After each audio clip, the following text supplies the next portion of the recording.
resolutions and ICJ rulings which have given hope to the Palestinian people. This motion, together with statements such as those made yesterday by Prime Minister Netanyahu,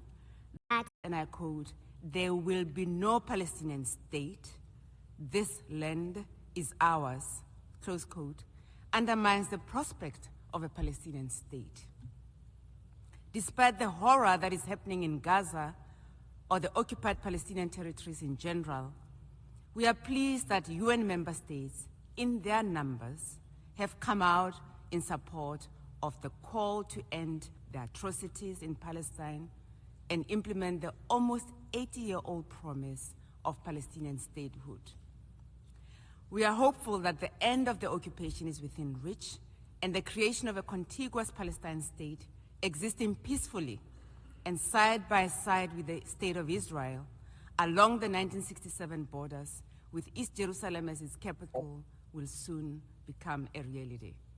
This resolution that we have adopted today, reaffirming the two-state solution, should not distract us from the urgent efforts that are needed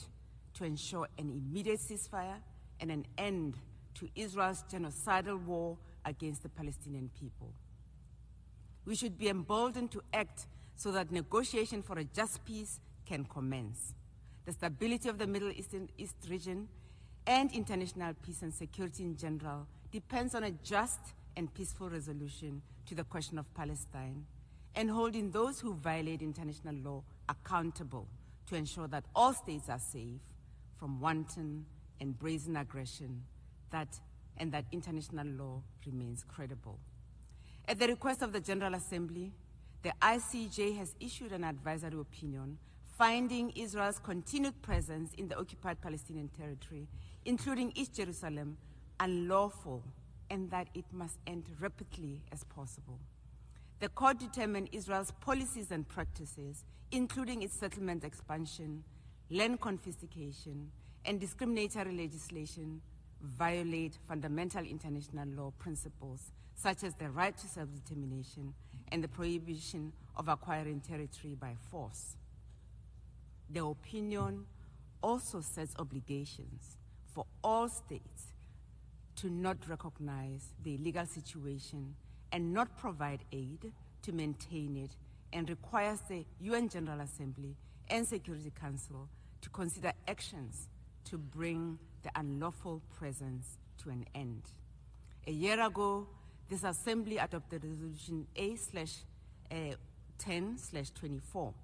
calling on all member states to take necessary measures to implement this ICJ advisory opinion.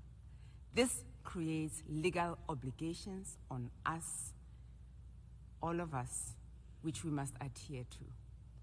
Madam President, South Africa voted in favor of the resolution today and welcomed the outcome on 5 September 2025 with a clear understanding that the outcome document, as described in this paragraph, in paragraph 42 of the declaration, was prepared under the authority of the co-chairs and is seen as their own view on the outcome of discussions, as well as proposals from the working groups,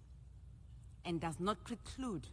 a more inclusive approach to negotiations towards finalizing the two-state solution and a true realization of the right to self-determination of the people of Palestine. The outcome serves as an important reference for what is required for a viable two-state solution, while not constituting a determination or prejudgment of the negotiations required to achieve this. Once again, we thank the co-chairs for this outcome document and be assured of South Africa's continued support in this process. I thank you.